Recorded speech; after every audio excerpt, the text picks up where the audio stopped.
Namaste, beautiful souls. It's Dr. Danny, physician astrologer. Happy Friday.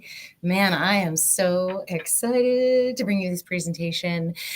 Mercury is an amazing planet. If you know Mercury cycles, you are guaranteed to be a better manifester in this world. I promise you. There are so many things about this planet that are incredible. I don't think I could do it in one presentation. What we're going to focus on today is a little bit of Mercury's cycle, but mostly Mercury's retrograde.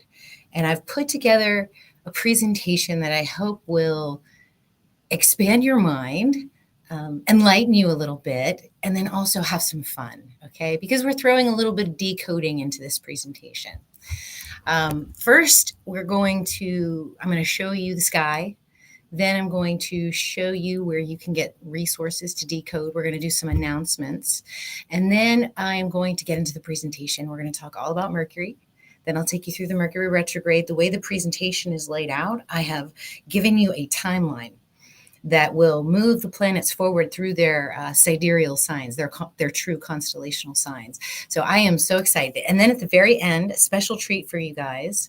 It's a combination of numerology, magic, and astrology. We're going to look at the Mercury retrograde square.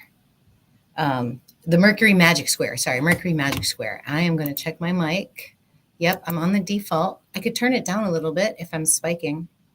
How does everybody hear me? Do we sound good? I can turn it down just a touch.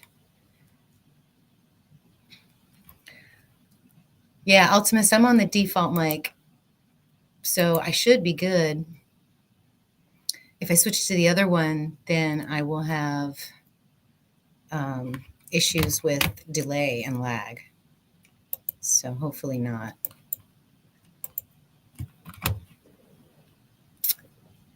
Sound is great, says Desiree. Okay, good. All right, cool.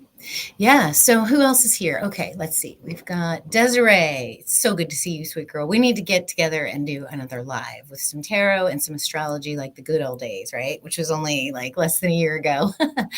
And then Lori is here from Washington. We pinned a comment in the chat, in the side chat for you guys, because the first announcement is going to be about the Chiron class. I am so excited to share this class with you guys. I wanted to do it before I launched Stellar Foundations, but Spirit really said, wait on that, go ahead and launch Stellar Foundations, and then do it after Stellar Foundations is going, like during the time, because the 13th week of Stellar Foundations is when we're going to go over Ophiuchus. The ruler of Ophiuchus is Chiron. So I thought it'd be a real treat to kind of have an extra live in there for the first inaugural group of Stellar Foundations. So you guys are already enrolled in the class. If you haven't gotten an email from me, I'll be letting you guys know about that this week. If you are not enrolled in Stellar Foundations, you don't have to be. If you want to just take the Chiron course with us, this is a really great opportunity, because what we do is we get together for about 2 or 3 hours. We set an intention. We look at the day's astrology. Then we hit record. And I teach you guys all about whatever we're deep diving on. So in the past, it's been, the planets this whole year. That's what we've been working on to build up Stellar Foundations.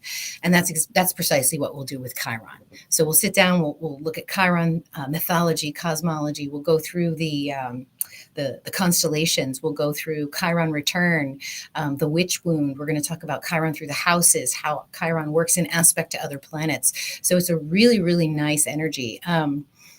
If you're a wounded healer, like most of us probably are here, then I think the Chiron class will be for you. I'm also creating a meditation for it that's going to be amazing. Amazing, amazing, amazing. So check out that class.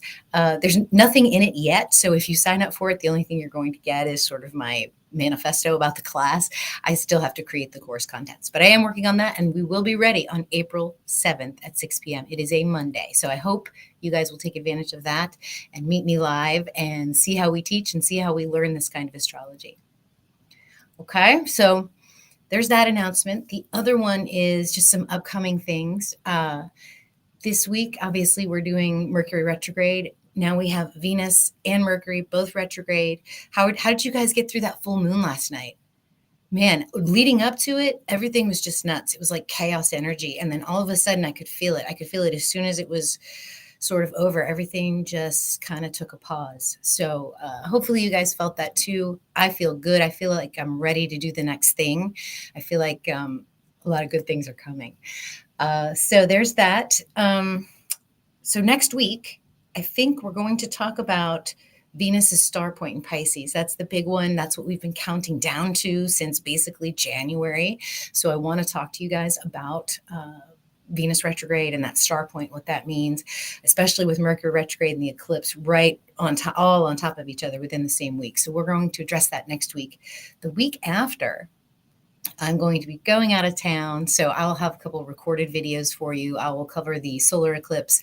I'm also dropping a solar eclipse new moon meditation for you all. That's going to be really, really out of this world. So those are all of my announcements. If you guys need readings, you want to check out my links, everything's below, and Laura will be keeping you guys updated. So this is exciting. All right, we have 13 right off the bat. What a lucky number. That makes me so happy. Brian is here. Hello, Brian. Step into Flow is here. Ultimus is here too. I saw him up there somewhere. Yep. All right. Well, say hi. Tell me how your moon was. Christine Yan is here. Hello. She said it was definitely chaos in Logan's live last night. Yeah, I lurked on that a little bit.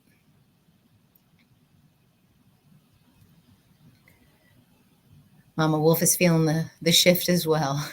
Cool. All right, great. Well, I am so excited to have you all here. Thank you for joining me live. I can feel your energy. I'm super excited to tell you all about Mercury. I mean, there's actually so much more than what I'm going to show you today. And the approach I'm taking is, sort of magical, mystical, but at the same time, very practical. When we look at Mercury from an astronomical standpoint, where it is, what's it doing, we can get a better idea of how it's affecting us. Okay, so not only are you going to know about it, where it is in the chart and the precise degrees of this retrograde and its movements, but you're also going to get a bird's eye view of the solar system. You're going to get a more like a time-lapse photo of how Mercury moves through this transition, because it's really important. And obviously, hopefully all of you know that when Mercury is retrograde, it's not actually moving backwards, just from our point of view. It actually keeps a circular orbit around the sun. So we'll take a look at all of that. It'll be amazing. I'm throwing in some decodes. It was a really frustrating decode for me. I'm not going to lie, because I really couldn't find anything until I started putting the slides together and I put the introduction to this PowerPoint together. Because in doing that, things just started popping up and connecting, and then it was, downhill after that. So it was very, very interesting energy for me. And I also felt like, for me, leading up to this full moon, that I was scatterbrained. Like my mind was in like 7 or 8 different little projects, and I kept going over here and going over here and going over here, and I could not keep it straight. It was crazy. I feel better today, though. I feel more clear. So hopefully you guys do too. All right, good. Well, let's see. Why don't we get into this? I'm going to share my screen. Share entire screen. Share. Make sure we have the right screen here. We'll hide that. All right, cool. So for decoding, you guys, if you want to download the chart pack that I use to find the day of the year and the cards and their numbers and associating them, you can just go right here to cosmicsugar.org, click download resources, and you will be able to have that. There's other websites that you can go to as well. Logan with Decode Your Reality and Jordan from Waters Above Crypto created this website. This is decoda.co, and it's ciphers. Hundreds of them. They're amazing. They're great for any decoding work. We are going to use the Phi cipher today and also the Chaldean cipher. So this cipher is based on the irrational number of Phi when you take the golden mean. And I'll explain that a little bit as we get into the presentation. But if you really want to get more into Phi and why I love it so much, you need to check out the playlist on my YouTube channel for the mega decode. Basically, it says Mercury, Venus retrograde, pi, phi, fine structure, constant. I go into a great detail. We go down those rabbit holes, but this is a very special cipher for me. I've even checked it against New Age sciences, and it still seems to work. So we are using that. Of course, you can go to the periodic table of elements at the Royal Society of Chemistry, and there's just a wealth of fun associations that you can make with the different elements in our periodic table. So I think my cursor was just over tin, and when you hover over that, you see these pictures. You get the north node and the south node. So I just think that's super interesting. Like that's what it looks like in a chart to me. So I associate tin with the north and south node. I found a cool little website not too long ago, about a week ago, where you can actually spell things and it'll give you the periodic table. So if they can't find the actual letter that you're looking for, it'll insert other things, but you can just test your words. I put Pisces in and I got phosphorus, iodine, scandium, and einsteinium. I wanted to decode this, but I ran out of time. So we might check into this on the next video. But that's a cool little website, chemspeller.com. And then, of course, you can go to Number Empire and put in any number you want here. This is really neat. 41, for example, is the 13th prime. So that's important for our decoding. This can help you link up numbers together that may not seem like they have an obvious connection.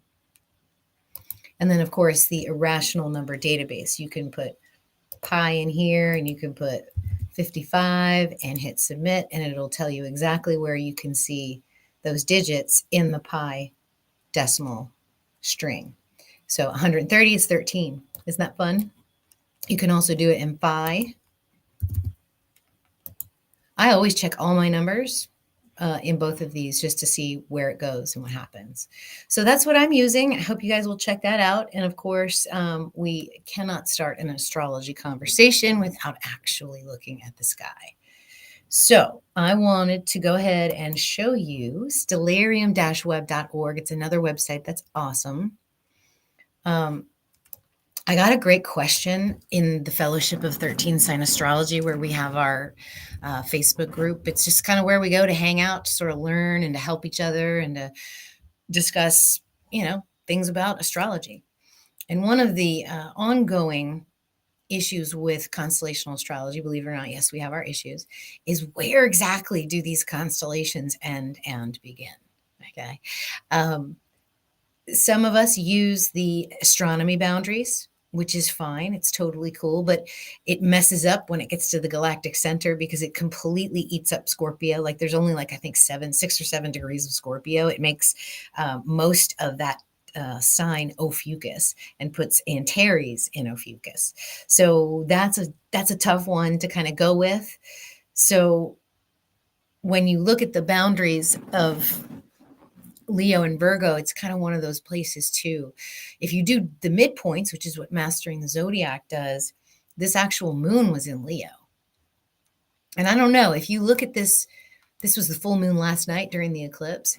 If you look at the 2 stars that are sort of the edges of Leo and the edges of Virgo, where exactly is the moon? It's kind of in the tippy tail of Leo and the crown chakra of Miss Virgo.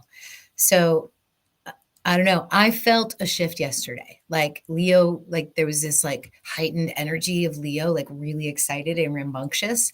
And I feel like as soon as the moon swept into Virgo, things just kind of settled down. Let me know what you think, because this is really, really, this is how we kind of gauge if our astrology is working. So it may be that in some parts of the chart, the midpoint's perfect. And then in some parts of the chart, the astronomical boundaries are more appropriate. So that's a really sort of subtle distinction if you're really, really into this. A lot of times what I tell people is if you're hashing out things at the 1 to 0 degree mark at the boundaries of constellations, you're missing the point. Okay. You really want to just kind of shut your mind off and feel this, right? What did it feel like for you? So just a little rant there, but there was the moon last night during our full moon, the Pi day moon, and It was right around 130. So I went between 137 and 138 because of the fine structure wiggle.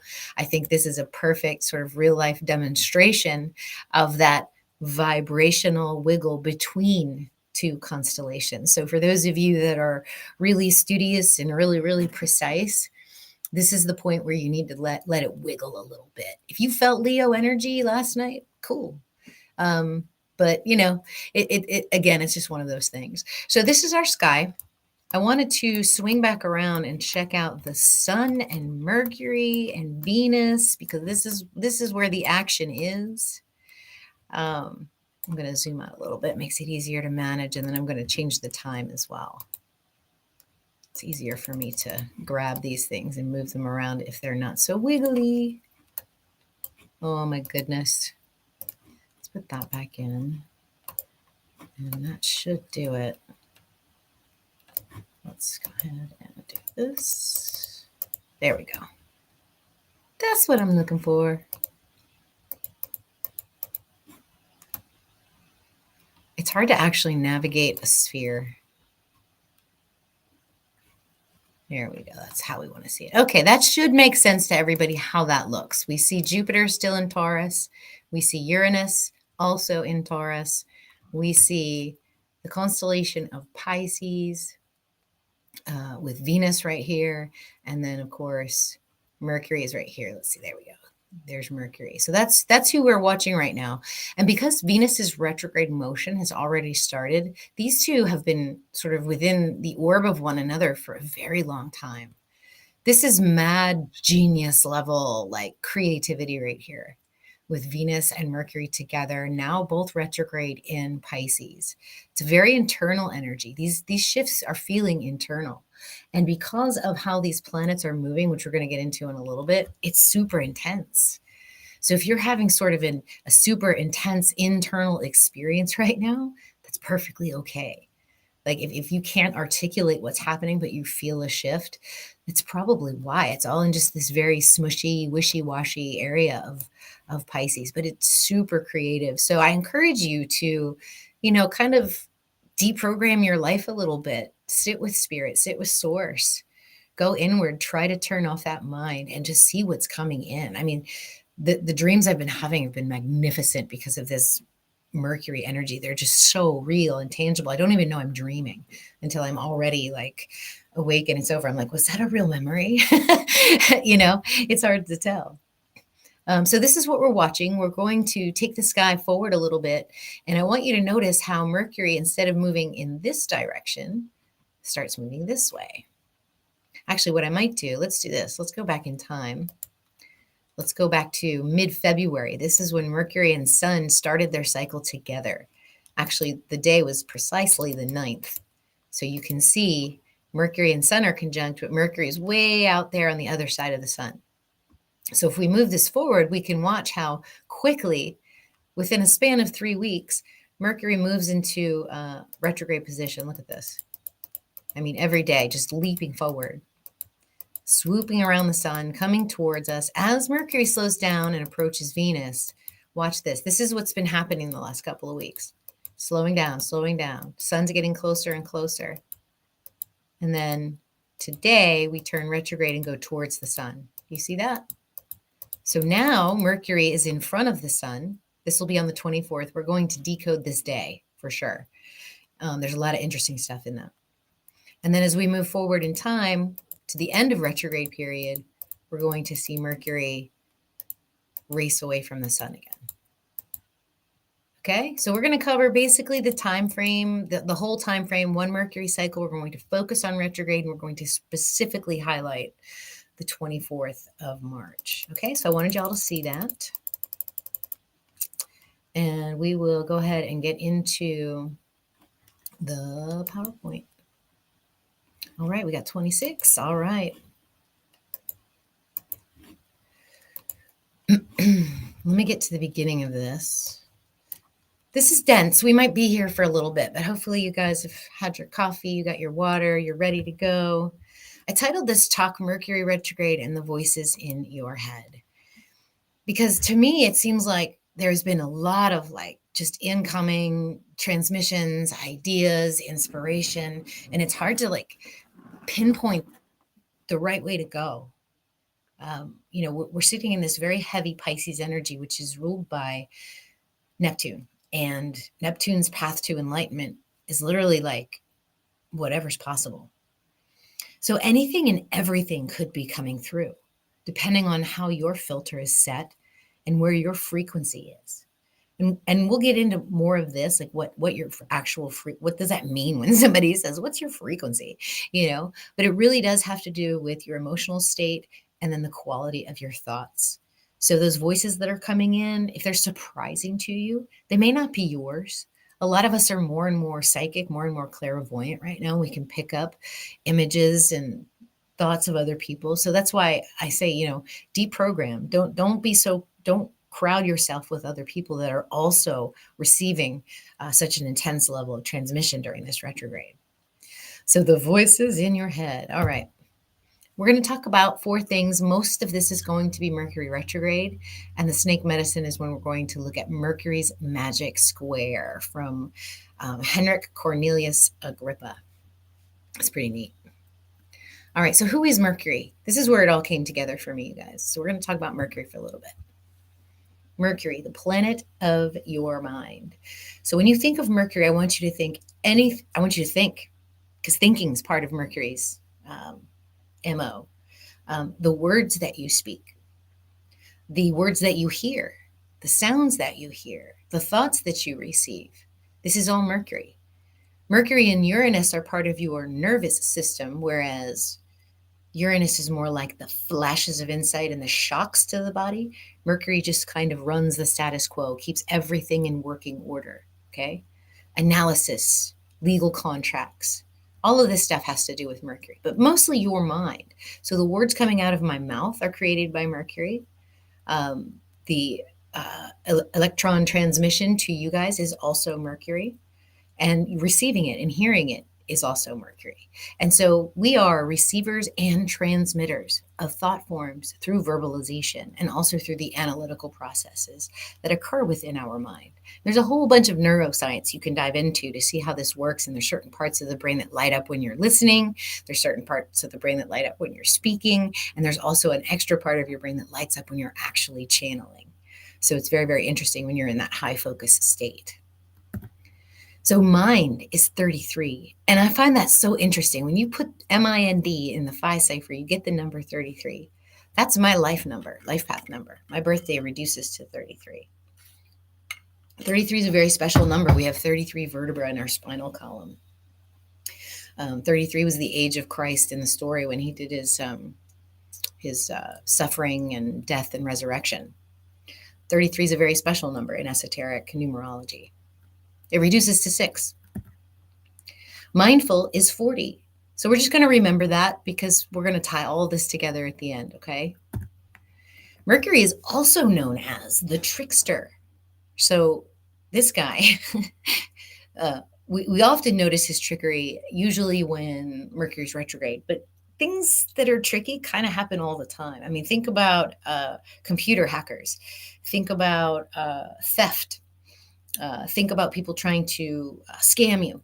These things happen all the time, whether Mercury is retrograde or not. And this is usually attributed to Mercury's energy because, Mercury is always trying to be the best. He's always trying to level up. He's always trying to get around obstacles so that information can flow, money can flow, and you can get what you want. So Mercury really has no discernment when it comes to getting what Mercury wants, which is why he tricks. The trickster is 36 in the phi cipher. So we're just going to remember that too. We're going to put that in our cap and just remember that because you will be amazed literally when all this comes together. Mercury is fast. Mercury is quicksilver. That's another way you can think of Mercury. And of course, we're going to be looking at the cards when we bring up the date of March 24th. Quicksilver is 52. Quick is 24 and Mercury is also 24, which we'll see later. But Mercury's orbit is anywhere from 85 to 88 days around the sun. And each of these retrograde periods, they only last about 3.5 weeks. It's the shortest part, but the fastest moving part of Mercury's cycle. Mercury would go from the world of the living humans to the underworld, bringing messages to Hades back to the humans and vice versa. And that's what Mercury still continues to do for us today. Although we don't need to use the word Hades because, Hades comes with a negative connotation. But Mercury does go into a darker, less transmittive state when we're in that superior conjunction, which is at the beginning of Mercury's cycle. Mercury is also associated with knowledge and learning, right? So anything that you don't know, Mercury strives to know. This is what Mercury wants to do. If you've got a Mercury in Sag, you are hungry for knowledge. Like you as soon as you learn it, you want the next thing. If you're a Gemini Mercury, then you're probably hilarious. You probably know a lot of things. You're probably smarter than most people in terms of the book knowledge, but maybe not so savvy when it comes to communicating with people one-on-one or being appropriate in a communicative situation. So learning and knowledge is 97 in the Phi cipher. So what? Well, the number 97 is the 25th prime. Whenever I see a prime number, I get excited with numerology. So we're going to keep that in our hat too. I promise you it'll all come together.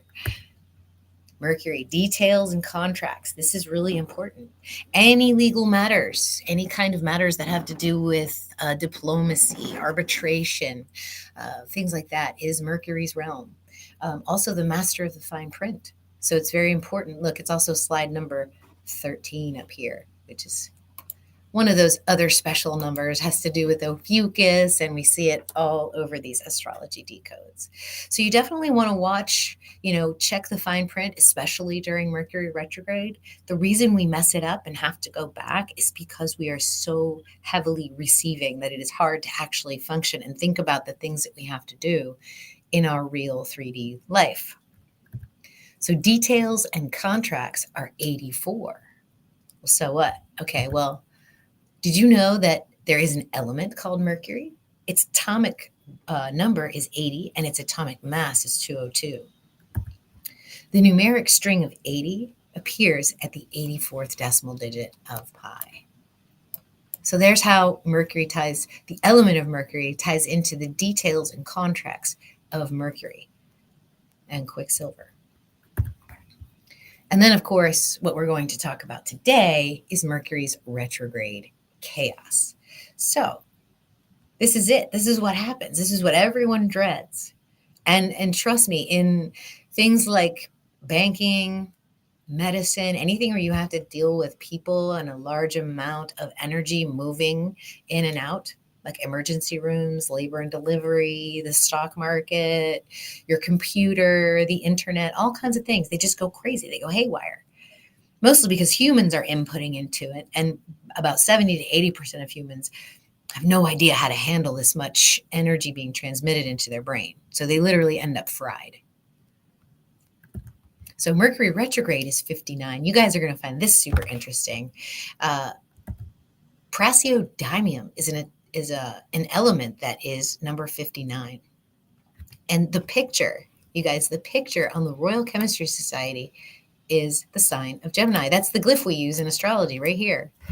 So Mercury rules Gemini. That's pretty much, the standard in the industry. Mercury rules Gemini. No one really argues with that. Some of us don't like Mercury's rulership in Virgo as a dual rulership, but Gemini is pretty much agreed upon by 99% of us. So that is really interesting, that if I type in Mercury retrograde, I get the symbol for Gemini in the periodic table. And the numeric string of 141, which is Praseodymium's atomic weight, is the first, second, and third digits of the string of pi. So pi is showing itself everywhere in this Mercury energy, and so is Phi. Mercury is also associated with medicine. And it's not your traditional go to the doctor, you have a cough, they give you a prescription, and you go do your thing. Mercury's medicine is the medicine of the serpent, the medicine of the snake. Hermes is the god of medicine also.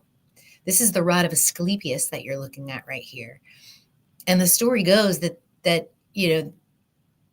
sacred elixir was discovered because of a snake bite. And There was another snake venom that was able to cure it. I don't know the whole story, but there's serpents involved in this medicine. And basically what I want you to take away from this is that the poison is also the cure sometimes. So a lot of times these hiccups and disruptions that we experience during Mercury retrograde are telling you to pay attention. They are the voices in your head saying, hey, here's what's going on. You need to listen. This is very important. Incidentally, if you spell phi in the phi cipher, you get 21.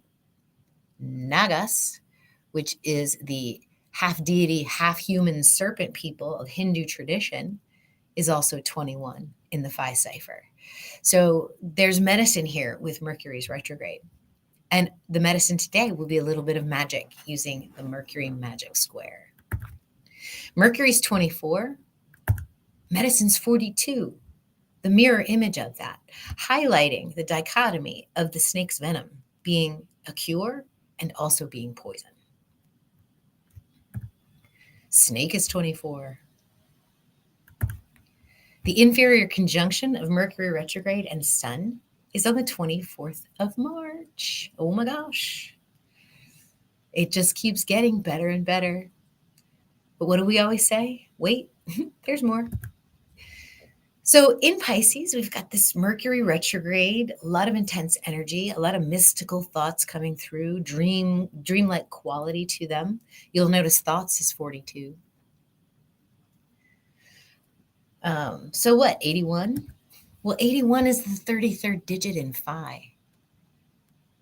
So we're tying it back to my life path number. We're tying it back to that magical number 33. Remember, pi and phi is 33. And here's why 13 is important, because it's also tied to 33 when you spell 13 in the phi cipher. And don't forget, mind is 33. So this is the medicine, the thoughts. Our thoughts are poison and they're the cure. All right, this is the chunk of our discussion today, is Mercury retrograde. So a little bit of decoding in here. We're going to really get into the 24th, but I want to explain to you where we are in time, where we are in space, so that when we talk about frequency and the snake medicine, it's going to be second nature for you.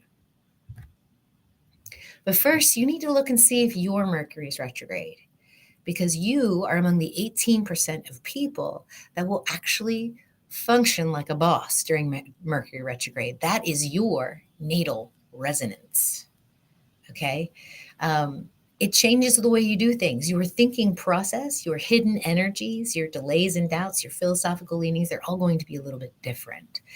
So when you think, you process information differently. That's because, of the 116-day cycle that Mercury does from superior conjunction to superior conjunction, that retrograde is only 3 weeks. So that's 21 days. So 80% of the time, you guys are thinking differently than everyone else. You guys tend to be very sharp, and you also have a very interesting sense of humor. I love y'all. I think you guys are cool. You may also have some hidden thoughts and energies. So you guys keep something about this planet hidden. Like maybe you make money under the table. Maybe you have a secret pen pal. Maybe you have what do they call it? A nom de plume, where you have a writer's name, but no one knows it's you. And you may have learning disabilities as well. So expressing yourself, expressing your thoughts and feelings is difficult for you with retrograde, unless Mercury is actually in retrograde. So there can be delays associated with the retrograde planet energies, doubts and perceptions or learning disabilities may arise.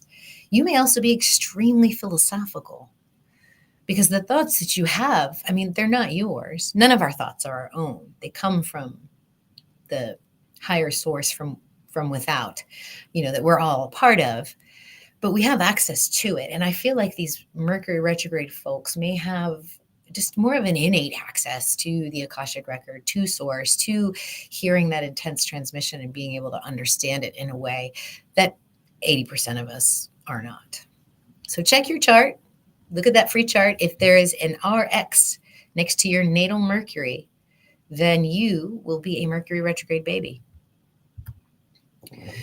These are the dates of Mercury retrograde. We are going from today to April 6th. So Mercury's entire cycle is much longer. It's 116 days. This particular cycle began on February 9th with a superior conjunction of this with the sun in 20 degrees of Capricorn. So I'll show you some diagrams later, but just to clarify this point, if you have your sun in the middle here and you have Earth over here, Mercury's way over here. That was February 9th. March 24th is going to be like this, where Mercury retrograde is in between Earth and Sun. Okay? Mercury moves in this direction. This is why we look like we're moving backwards when we look at a chart or we look at the sky. Okay? So that's what I mean by superior conjunction and inferior conjunction. Now, on March 1st, Mercury was at 7 degrees of Pisces. Why that's important is because that is the last point that Mercury will be at when Mercury's done being retrograde. So when Mercury goes from retrograde to station direct, it will return once again to 7 degrees Pisces. So 7 degrees Pisces might be an interesting point in your chart. If you can see if there's any planets, in that space, then Mercury's going to be doing a little dance over your business, okay? From March 8th to March 10th, Mercury and Sun created what's called a maximum eastern elongation, or the MEE. And all that is that the distance between the Sun and Mercury was at the farthest point away from one another. There's two of these elongations. There's one to the east, and then there's one to the west. And I'll show you what those look like as well. And that maximum separation of degrees was 18 degrees. So if you were to look on a chart between March 8th and March 10th, and you count the hashtags between Mercury and Sun, you would see 18 degrees. And that's the farthest apart that they separated. Okay? Sun was at 23 degrees Aquarius, and Mercury was at 17 degrees of Pisces. This is all sidereal sky. This is not a tropical chart, y'all. On March 14th, which is today, Mercury stations retrograde. This is at 19 to 20 degrees Pisces. And this is also the solar eclipse degree, meaning that on the 29th, 3/29 of 25, we're going to have a solar eclipse at these precise degrees. And that is where Mercury is today. Okay? March 24th, this is a big day. This is the peak of Mercury's intense mental energy. What you'll notice is that from now until the 24th, there will be an intense, it'll get more and more intense every day. And then after the 24th, it will start to wane off. Those of you with Mercury retrogrades natally will start to feel disconnected, a little bit more sporadic from spirit as you move past March 24th. This is the inferior conjunction I'm talking about. This is when Mercury is right here. And both Sun and Mercury will be at 14 degrees of Pisces.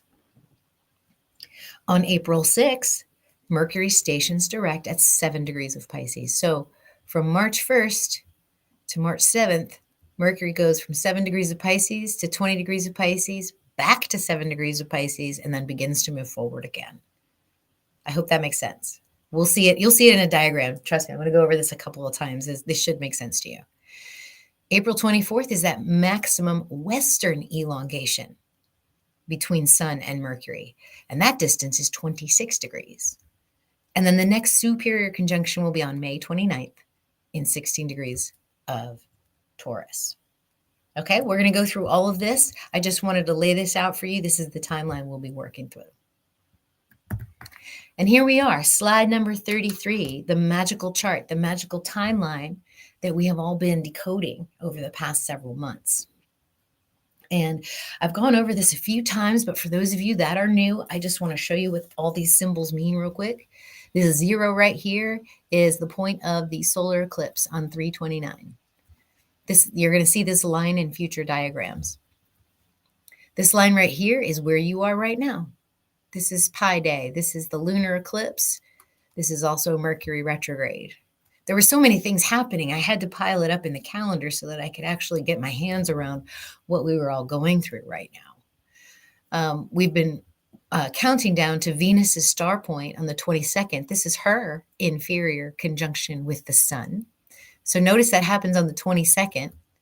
And then 2 days later, on the 24th, you get Mercury's inferior conjunction with the sun. Intense, intense. And then 5 days later, you get a solar eclipse. Okay, so this is big. There's this huge like burst of energy coming this way. And it feels intense for most humans. So anyway, this is what we're breaking down. The reason these dates have numbers on them is this is the Fibonacci sequence. So we are counting down to Venus's star point in a Fibonacci fashion. And these points are when the moon crosses over 19 degrees of Pisces. We call these eclipse points. The last one we had was on March 1st, 21 days from Venus's star point. Okay? All right.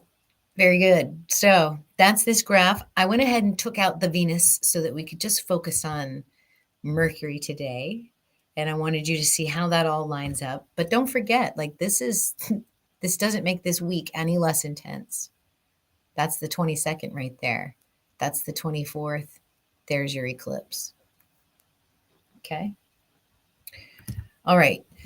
This is a representation of the time frame that Mercury spends in the constellation of Pisces. So this is a long time, right? I mean, you saw how quickly Mercury moved through Capricorn and Aquarius. For Mercury to spend the better part of 2.5 months in this sign, it's a lot. Pisces isn't always a traditionally easy sign to deal with. But it's so wonderful if you're open to creative ideas, if you can sit with source, if you can be okay with a little bit of unknown and just kind of letting things happen the way that they're supposed to, then this can be a tremendously inspiring time, especially as Venus peaks in her cycle as well. So this is the time frame. We're going to leave that on there and just layer on just a few more data points so that you can understand where we are in time and space. This is the Mercury retrograde period. So from today to the 6th of April is Mercury retrograde. These yellow, this is the shadow period of Mercury. So you might notice a little bit of chaos before today and then a little bit of chaos after 4/6. And that's because of Mercury's shadow period. This is when Mercury's moving through those degrees of Pisces that we talked about. So from 7 degrees to 20 degrees, that's where that movement takes place. And then the blue is still Pisces. I mean, this is just a long time to be in Pisces. So now that we understand that, hopefully that's making sense. Let's break down these particular days. Let's really, really drill down and see what this looks like.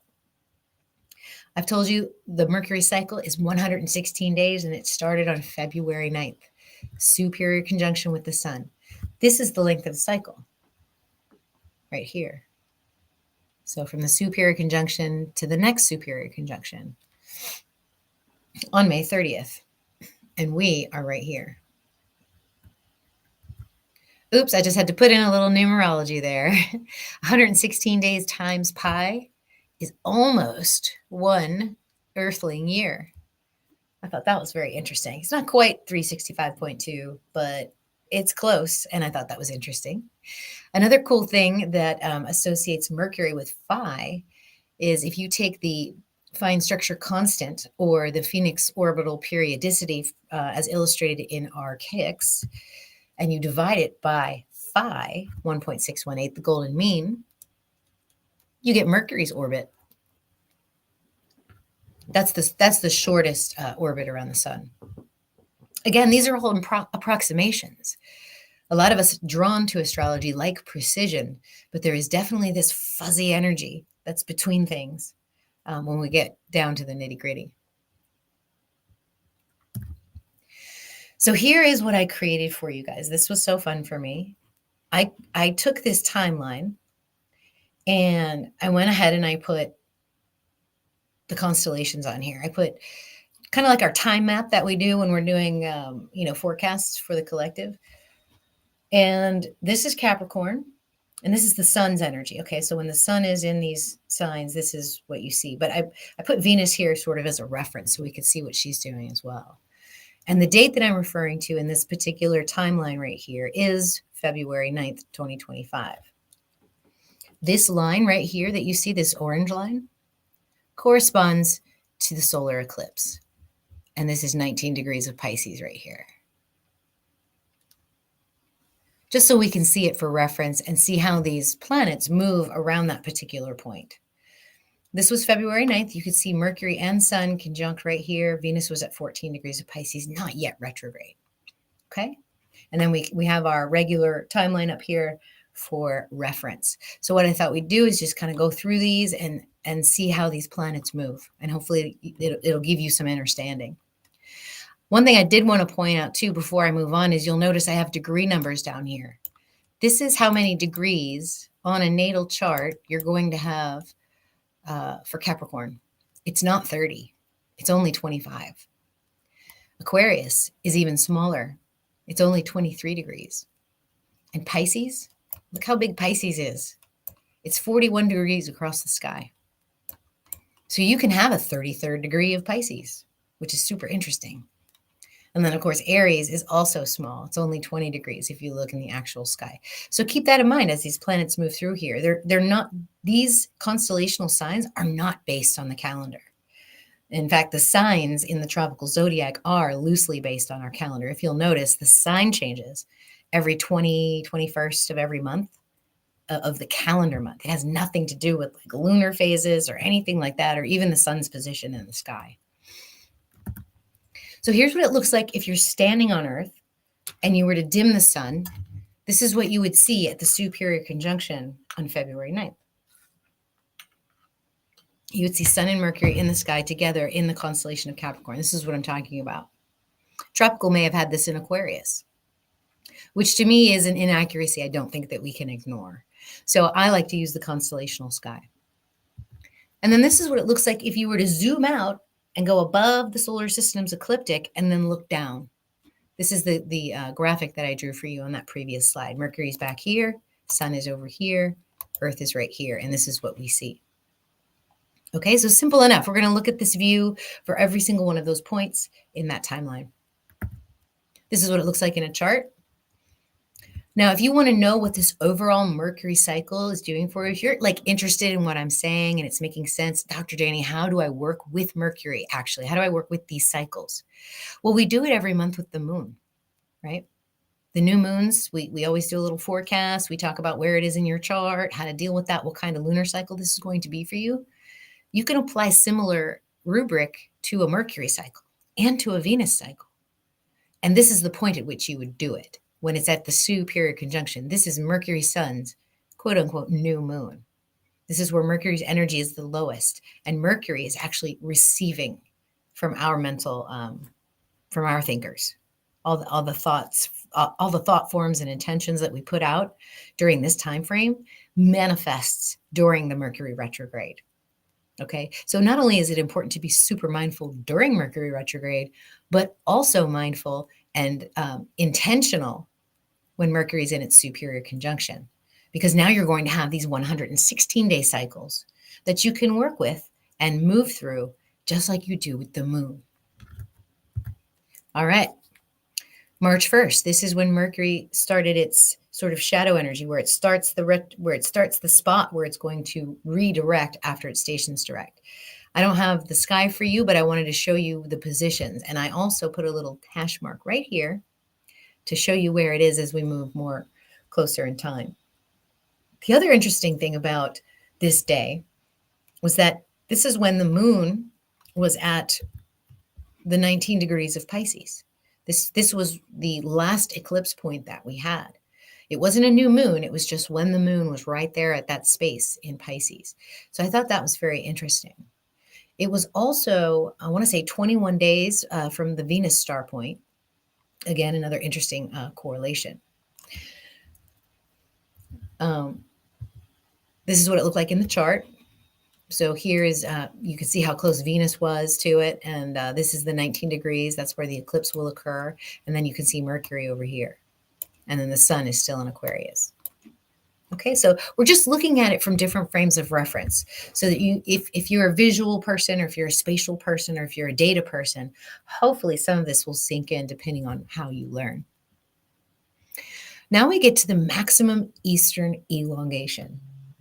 This is the difference between Sun and Mercury when they're the farthest apart, when Mercury is to the east of the Sun in the sky. Okay, it's going to look west on the time graph, but only because we're tying it into the timeline. We're not actually looking at it when we see where they are. So let's take a look at this. So here's the maximum eastern elongation. This was last week. Here you can see Sun at the very last degrees of Aquarius. You can see Mercury at 17 degrees of Pisces. Venus had just stationed direct on the 1st. That was a couple of slides ago. So she had just stationed retrograde at 21 degrees Pisces, 21 degrees away from her star point, or 21 days from her star point. And then now you can see she's backwards a little bit, 20 degrees, and then Mercury keeps moving forward. Here is that 7 degrees of Pisces, where he'll go back to turn direct. So he goes over the spot 3 times. So from here, the first pass to 21 degrees, and then back during retrograde, and then back this way to continue moving forward. So this spot on your chart, Mercury's going to be dancing around it. Let's look at this from the sky. So this is what it'll look like. Mercury will be to the left or to the east of the Sun during its maximum eastern elongation. This is a great time to see Mercury right after sunset. If you've got a really, really, really clear sky, and you come out just after sunset, you can maybe see Mercury during a maximum eastern elongation. You can also do it during a western elongation, but you have to get up before the sun rises to see it, potentially. But Mercury is pretty cool to see. And then here's what it would look like from the solar system. So from Earth's perspective, we're standing here. Okay? And that's all that means. It just means that Mercury is kind of the farthest away we see it from our perspective. And there it is on the chart. So if you were to measure this, you would tick off 18 degrees. Okay? All right, now March 14th. This is today. We've already decoded this day with previous videos, but let's go ahead and take a look at what it looks like for Mercury to station retrograde today. What you'll also notice between these movements, I mean, you saw how quickly Mercury went from here to here within a span of like 3 or 4 weeks. And the last 3 or 4 weeks, Mercury's kind of slowing down. It's not that Mercury's actually stopping or slowing down. It just looks that way because if Mercury could leap at you from your screen and into your face, that's Mercury's motion. So it's moving towards you in that front to back plane, which is why it appears to slow down from right to left. So here we are, Mercury at 20 degrees of Pisces, Venus at 17 degrees of Pisces, and the Sun right here. And I want to say 5 degrees of Pisces. And they're just snug. They're right around that eclipse point. They're together. That's super genius energy. Because look, guys, when you add Venus energy to Mercury energy, you get the pianist rocket scientist. You get the surgeon artist. You get that combination of the right and the left brain, which creates a potential that's really, really amazing. And it's really, really intense energy. But like I said, it's Pisces. So it's probably all in your brain. It's all the voices in your head, all talking at once. That's what we can absolutely experience right now because of this. And especially during this eclipse. That's just amazing. All right, let's see what's next. Let's look at the sky. So this is what it looks like. We have Venus is kind of high up above the ecliptic because she's recently undergone what's called out of bounds, meaning she was unrestrained, out of bounds. She's back in bounds now, but if any time a planet goes above this 5 degrees on either side of the sun along this ecliptic, they're considered out of bounds. The moon does it sometimes, Mercury will do it, but an out of bounds Venus can be pretty wild. So if you've had some wild times earlier in this month, then that's probably why, especially in the relationship arena, people sort of understanding your creativity. All right, so that's what it looks like. If we zoom out, it doesn't look that much different from the maximum east-western elongation. That's because, like I said, Mercury has been zooming towards you. So it doesn't look like we're moving right to left. It just looks like Mercury's sitting still in the chart. But there it is. They're both snug around this eclipse point degree, and the sun is gradually approaching. It's Pi Day. Okay, this is going to be the fun day that we're going to decode. March 24th. This is the peak of our cycle. This is the inferior conjunction with the sun at 14 degrees of Pisces. This is where those of you that are tapped into this Mercury energy, that you've been working with it since February 9th, and you've been following me, and we're, really working with the larger personal planet cycles. This is where it's most intense. This is 2 days after Venus's inferior conjunction and 5 days before the solar eclipse. So a lot of internal energy, a lot of intentional energy coming for us. And here it is. You see this pile up? This is crazy. So Venus is Venus is at 12 degrees of Pisces, Mercury's at 14 degrees of Pisces, and the sun is at 14 degrees of Pisces. All right here, waiting for the moon to come and join them. Here's that conjunction. You can see Mercury right here with the sun in Pisces, and Venus kind of high up coming back down to the ecliptic. Here's what it looks like from space. Now, do you see what I mean? Like that sun's energy is being, first Mercury's going to filter it, then Venus is going to filter it, and then our moon will be right here, because that is a new moon. That's an eclipse. So it's filtering through Mercury, Venus, and then Earth, moon, and then hitting us on Earth. That's a lot. Here's what it looks like on the chart. That inferior conjunction. Moon's not there yet. 5 more days, it'll be there. All right, let's get into this day, this numerology. This is so cool. So I just so happened to put the date into the Dakota cipher. It doesn't matter which cipher you use. You can use anyone. The numbers are numbers. And they add up to 72. 72 reduces to a 9, which is completion and repeat. So we're finishing something. Something new is coming. And I like that with this energy. I feel like this is perfectly appropriate for what we're moving through. There's a peak and then, a downward trend in the energy. It'll be more of a dispersion energy. Just like when we're done with a full moon, we get, we get the harvest at the full moon, and then we get to disperse, till the fields, plant new seeds. And that's the same thing with this Mercury cycle and with Venus. Did you know if you take 72 and you multiply pi and phi, you get 365, a little bit more than the year. But I thought that was really interesting. This is Mercury's peak day. It's numerology 72.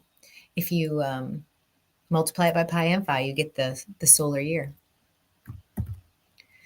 Now, 72 should also pique your interest, because we've got this pentagram or pentacle that Venus and Earth and Sun draw in our skies for us during Venus's cycle. And these angles inside this star that we draw are 72. This angle here, all the points, is 36. We've seen 36 before, haven't we? Creativity is 36. So remember that creative genius energy. We got a little Venus in here. We have a lot of Venus in here with this Mercury retrograde. This doesn't happen all the time. Normally we just get a Mercury retrograde and that's it, but we also have Venus at the same time. Gemini is 36. And then, of course, Trickster is 36. And then you guys have probably seen me talk about this, but the ratio of the length of this green line to the length of this red line is the golden mean, 1.618. And it keeps going. You can do green to blue, and you can do blue to purple. So this encoding of phi and pi and the words also associating themselves within the phi cipher to the energies that we're working with. Super interesting. This day, the 24th, is the 83rd day of the year. It's not a leap year, so we don't have to worry about that. The 23rd prime is 83, which is interesting. 23 is a prime number. The voice in your head is 86. I swear I'm going somewhere. 86 is the 23rd decimal digit of phi. So this prime number, this decimal digit place, the day of the year, and the voice in your head are all tied together through these ciphers, through the numerology. That was the 70-second slide too, by the way, right there. This day also has a card associated with it, the Queen of Clubs. This is the 25th card in the Cards of Illumination deck. You'll see that number if you download those resources from Cosmic Sugar. 83 appears at the 25th decimal digit of Phi also. So now we're tying the card in to the 23rd prime, to the voice in your head. That's 86. Now, 97, remember, is the 25th prime. We've seen 97 before. Learning and knowledge. Isn't that interesting? So we're talking about Mercury's peak day of energy. We talked about what Mercury stands for, learning, knowledge, the voices in your head. It's all tied together through the numerology, through the cards, through the mathematics. It's amazing. Sun and Mercury together are 40. Mindful's 40. So there you have it. It's almost as if the astrology is saying, let's be mindful, let's be intentional. And so is the numerology. I think that's very interesting. I am using the word mindfulness for our Mercury Magic Square to create the sigil. So 14 degrees of Pisces is 66. Watch this. So Quicksilver is 52. We saw that. 52 is the 66th decimal digit of the Golden Phi number. Amazing. This is how it all came together. I had this all laid out, and then it didn't actually click until I got those pictures and I developed the intro. So it all comes together with the numbers. April 6th, Mercury stations direct once again back at 7 degrees Pisces. Let's take a look at this. So here it is. Venus is still retrograde. She's at 5 degrees Pisces now. She's going to turn around, I want to say on the 11th or 12th. Yeah, the 11th or 12th of April. So it'll be right around here. She'll turn around and go direct again. But here, Mercury does it quick. He's faster than Venus. So he's going to change directions once again at 7 degrees Pisces and then move back this way. So here's the range. You can see these two little green hashtags. And the eclipse is within it, the eclipse point. And the eclipse happens during the retrograde of both of these planets. Here's what it looks like in the sky. There's Mercury stationing direct once again in Venus. And now they're both, you see how they're on the other side of the sun? When we started this journey with Venus, they were on the left side of the sun. Now they're on the right side of the sun. And this happens every time they do a loop. This is what it looks like from the solar system. And I tilted it a little bit so that you guys could see way out into the solar system, because we have this really interesting conjunction also happening in Pisces. We've been talking a lot about the personal planet energy, but this out here, this is like a generational thing. This is a big deal. And this will affect us for a couple of years. So I wanted you to see that from Earth's perspective, because you can see it when you're looking at the actual sky and when you look at the chart. Now, the way it's laid out here, everything's kind of between these two dotted lines, the glyphs, but Saturn's not actually in Aquarius. Saturn is right here. Venus is right here, conjunct Saturn. North node is 2 degrees away here. And then Mercury is right here. And then Neptune is right here. Okay? So all 5 of these bodies are in this space. Remember that 7 degrees of Pisces? So this is the hot spot on the chart for the next couple of weeks, you guys. Big stuff. Sun has already moved on and has passed all these guys and is getting ready to be reborn in Aries. This will happen probably in about 2 weeks. So April 24th, a month after the peak of this cycle, is Mercury's maximum western elongation. And you'll notice the distance is a little bit different. It's a little bit longer. And the reason for that is because Mercury has a highly elliptical orbit that actually precesses around the sun and creates a daisy type of pattern. And I want to say it takes 25 years, but I could be wrong. If anybody knows, let me know. So let's look at this. Same thing, but now everything's to the other side of the sun. On this timeline, it's to the left. The sun has left these planets behind, but in the sky, you'll see everything to the right. So Venus at 7 degrees of Pisces, she's now direct because she switched on the 11th. So she's moving forward now. Mercury's direct in 18 degrees of Pisces, once again crossing over this span of energy in Pisces, which also includes Saturn and the North Node and Neptune, and sometimes the moon. Okay. And moving forward. But here it is. Here's the distance. This is what it looks like in the sky. And then this is what it looks like from space. So you can see there's that maximum western elongation, and Mercury's getting ready to take another lap around the sun. And that next superior conjunction in May will be the beginning of a new Mercury cycle and a chance for us to set new intentions and be very mindful about what it is we want, what we're manifesting in our thoughts and things like that. So yeah, so that'll be the next superior conjunction. I don't have any graphics for you. I just wanted to show you guys the juicy energy that's going on through Pisces. I don't know if I've been clear enough about it over the past 2-3 months of how amazing this whole dance is. But that was Mercury retrograde. Let's talk a little bit more about how to deal with it. Okay, now that we know what the planet's doing, how it moves through its cycle, where we are in the cycle, where it is on the chart, where it is in the sky, let's talk about what we do about it. And a view of this energy, like this is fine. But if you want to see the intensity, I created this graphic for you guys. This is the intensity of Mercury. And you get about 3 cycles a year. This is the superior conjunction. Here's the inferior conjunction. This is where we station retrograde, and this is where we station direct. So you can see the energy's been building already.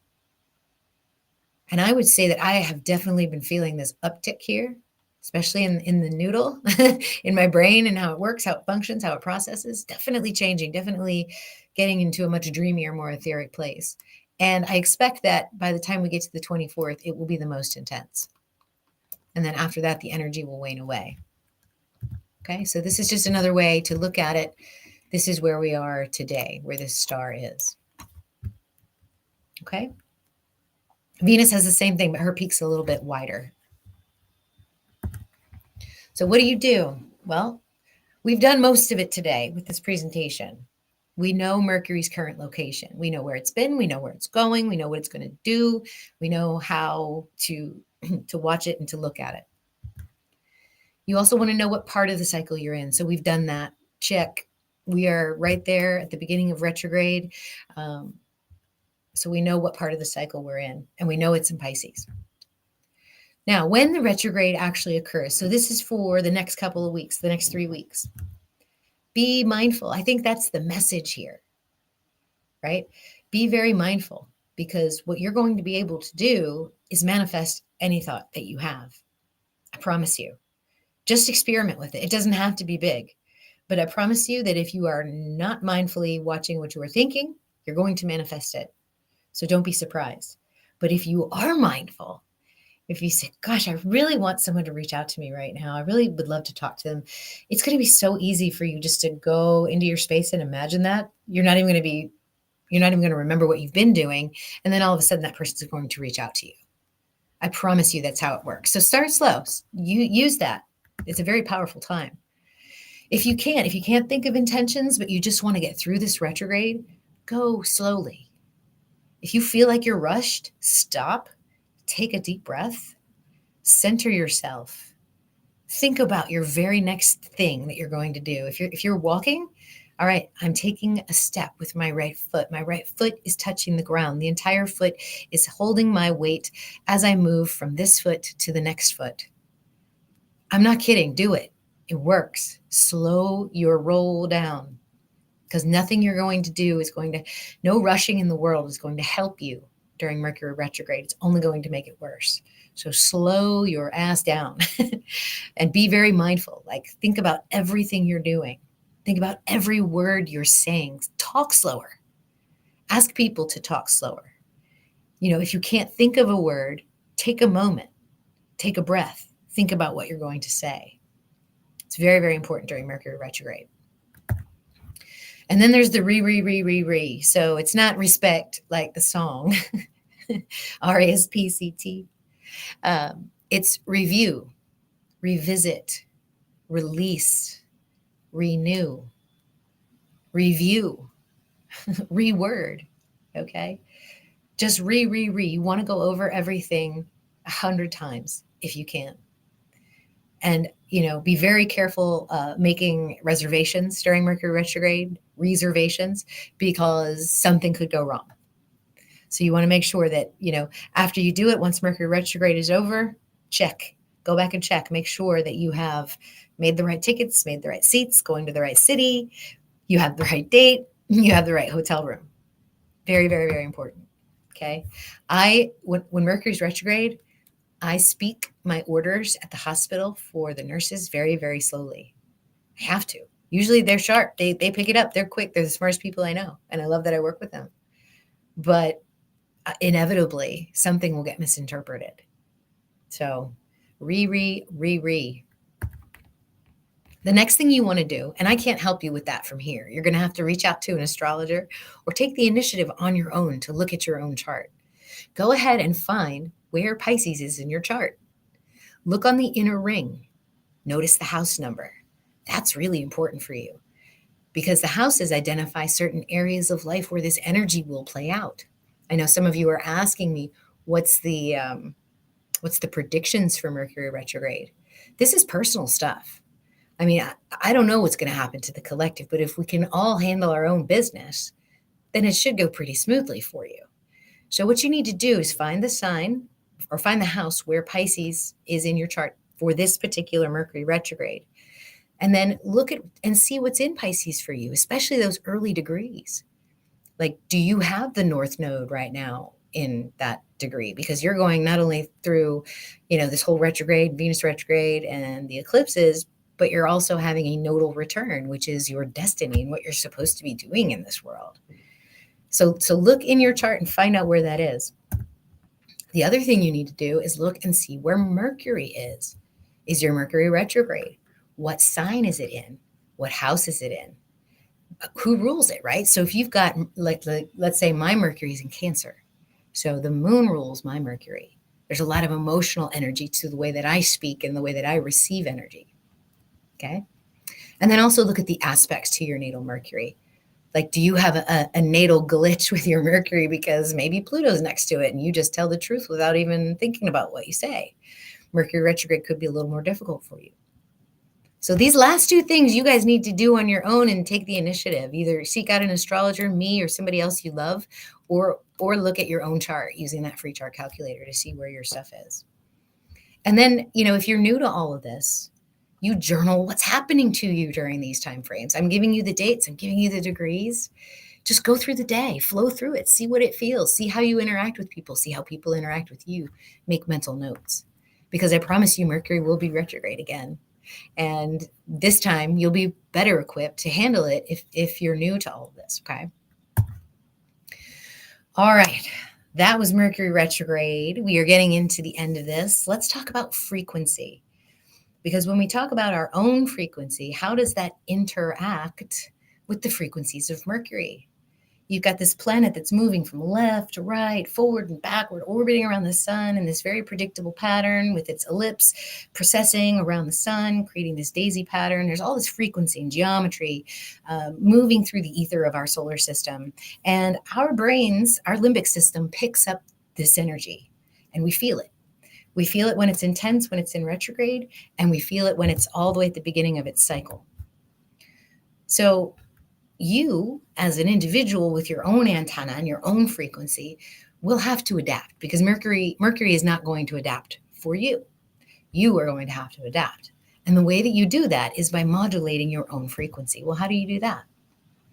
Well, check in with yourself. Are you happy? Do you feel good? Are all your needs met? Do you feel secure? Do you feel safe? Can you speak your truth? Where are you at in your vibration? That's vibration. It's basically check your levels. That's when people say, what's your frequency? What's your vibration? I don't like that person's vibe because somebody might be angry, right? You might be angry about something and walking around just being angry and frustrated or in a hurry. And you are reverberating that frustrated, angry, and in a hurry energy it doesn't go very well with Mercury retrograde. They don't vibrate very well. You get what's called a non-coherent pattern. Okay. So it really literally is up to you to modulate that your frequency so you can match the intense energy of Mercury retrograde. And I've already told you, Mercury in retrograde in Pisces with Venus there, this is genius creative energy. Y'all have the opportunity to sit with spirit and source and get some $1 billion ideas. Honestly, if you want to step out there and create in the world, sit with this space. The meditation you guys are going to get when I'm out of town, it's going to be fantastic because we're going deep. Okay. So that's what we mean by frequency. Now, if you are vibrating on what they call higher frequency, where you're happy, you're joyful, you're giving, you're receiving, it might be a little bit more coherent for you. Good things might happen to you if you're positive and you're mindful of what you're thinking. These are a couple examples of how you can work with it. So you can work with Mercury in a way that enhances your thoughts, right? So if you really want to dig deep and really want to step into a creative flow and a creative project, this is what you'll do. You'll do that meditation. You'll spend time with spirit and source, and you'll resonate with these Mercury and Venus vibes and get your $1 billion idea. Or you could just say, you know what? I just need the status quo right now. So what you'll do is you'll just deprogram a little bit. You'll stay away from too many people because they're going to be frazzled. So you just kind of back out. You step out of it. You don't have to participate, right? And you create a complete destructive interference. But I would definitely, both of these require mindfulness.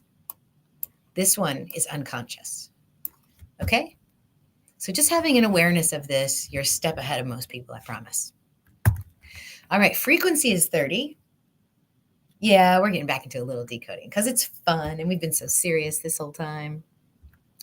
So frequency is 30. Hermes is 30. That's another name for Mercury. Isn't that interesting?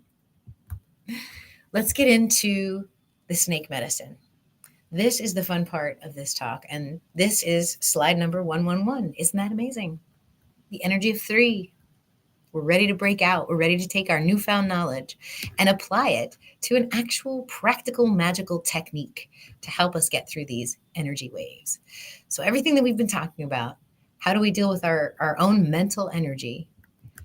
How do we deal with the planet as it moves? How do we adapt to its cycles so that we can make the best out of it, so that we can either, step out of the cycle and just watch it happen, or really lean into it and allow it to enhance our lives. This is Henrik Cornelia Agrippa's Mercury Magic Square. So what I would do, guys, if you want to play along, is go ahead and screenshot this. And then that way you will have it, because I want you to do your own sigil. I'm doing this for me, but I think you guys can do this too. This is super simple. We've done it before. We did it with the Moon Magic Square a couple of months ago. I want to say it was February's new moon, but it might have been January's. At any rate, what you'll want to do is then screenshot this one, because this is the Mercury Magic Square reduced. And all that means is that we took the compound numbers and we reduced them to their singular digit. So 49, for example, you add those two digits together, you get 13. You add 1 and 3 together, you get 4, which is why that square is 4. Okay, so this is our template, the reduced Mercury Magic Square from Agrippa. And we've decoded that guy too. He has his own cipher. Did you guys know that? On the Dakota.co website, you can go there and get Agrippa's cipher. Super interesting. And Agrippa's reduced cipher, I think. So then what you want to do is you want to think about the word you want. So I chose mindfulness, because I feel like that's really the message I've been telling you guys, is to really watch the character and the intention of your thoughts through this period, at least so you can get through it. And I put it in the Chaldean cipher because that is what is recommended to use, one of the oldest numerology ciphers out there. And silver happens to be 47, just like mindfulness. And, we've been talking about Mercury, the element, it's quicksilver. So silver is very much a part of this energy too, and the moon. So the moon is associated with silver energy. So what you want to do in the cipher is, once you've typed it out, go ahead and remove your vowels.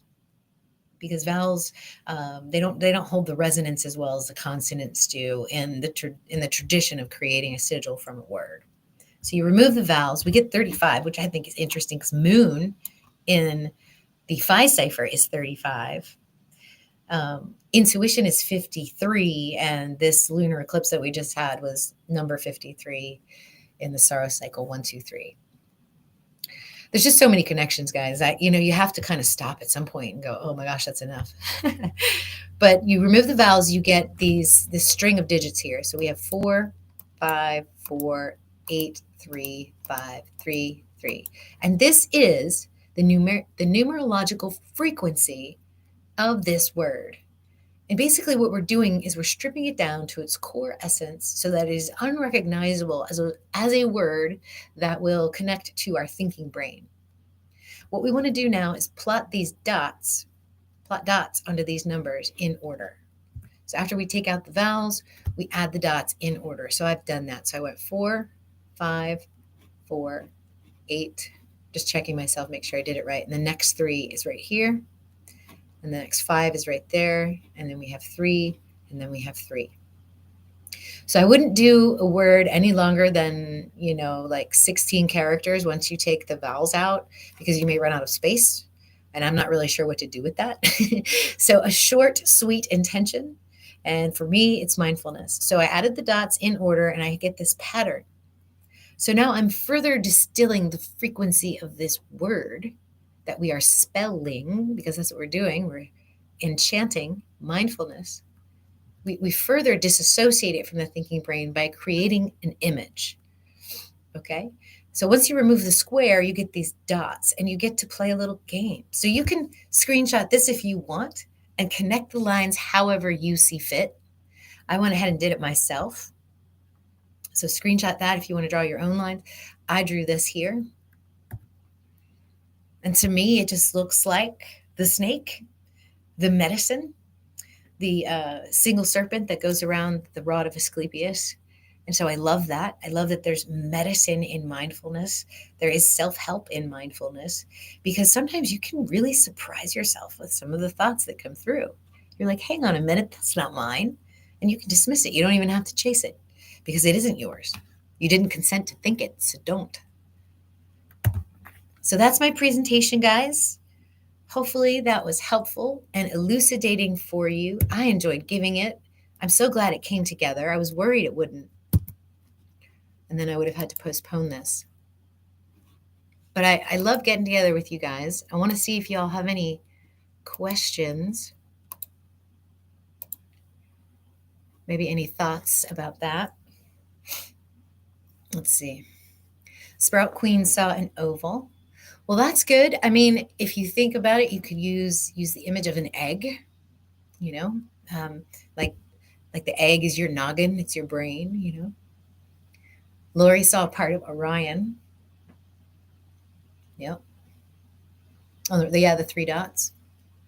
Yeah, so whatever it brings up for you, that's the point of it. So when you have that sigil, you can keep that with you. There's a lot of different things you can do with sigils. If you have it on a piece of paper and it's water, you can put it under your moon water that you guys created a couple weeks ago. You can certainly do that. You can burn it. If you have a fire Mercury and you want that intention to really be kind of sucked into the universe, you can print it off and then, of course, burn it in a safe space. Whatever element you like working with, whether it's earth, fire, wind, water, or ether. So I like ether because it's the bits and bytes and the digits and everything in the computer. And simply by doing this presentation, I've already sort of created it and used it, and it's out there, it's dispersed. So you guys will be able to see it. Awesome. Good. Let's see, how many we have? 29. All right. Good. Happy chat. Awesome, guys. Well, I'm actually doing pretty good for somebody who worked yesterday. It was amazing. It was so busy at the hospital from the new moon up until literally, I want to say Wednesday or Thursday morning early, like before I got to work. Once I got to work, everything shifted. It just got quiet. So I hope y'all are feeling that because I definitely am. Let's see. I want to do a little experiment with y'all before I sign off. I want to see if you guys like this, if this would have been more fun or not. I'm playing music within Restream. It has these little, like, it's not copyrighted or anything, but it just puts a little sound in the background. So I'm wondering if you guys can hear that, if it sounds too loud. I might put on my headphones and listen to that. See if we can hear it. Just an experiment real quick before we sign off. I'm going to leave you guys with the, oh, that's nice. Isn't that nice? Turn it down a little bit so you can hear me. Cool. Awesome. All right, maybe I'll listen to this and answer some questions. Let's see. Step into Flow says, how do you make a sigil with a TH? Well, I guess with the Chaldean you can do you just take the letter for it. So let's see. I'm going to go into Dakota and put TH in here. TH. Yeah, so in Chaldean it would be a 2 and a 9 for your sigil. So the T would be 2 and the 9 would be the H. Turn it up a little. How's that? Sounds kind of dreamy on my end.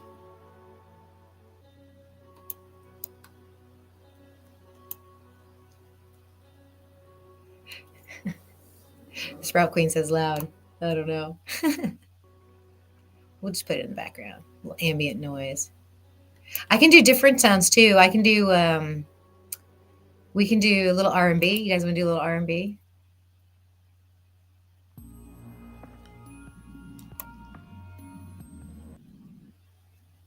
Here we go. That's really chill. Woo! Mm.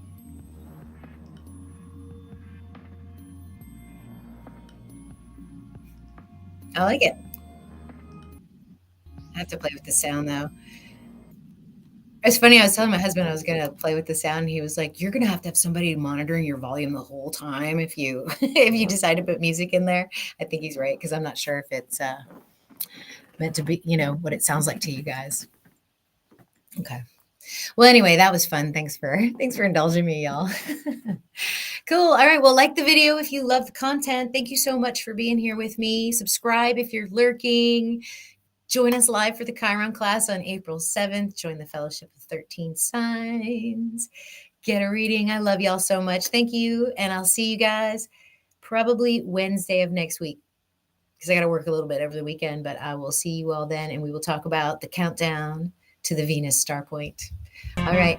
Love y'all.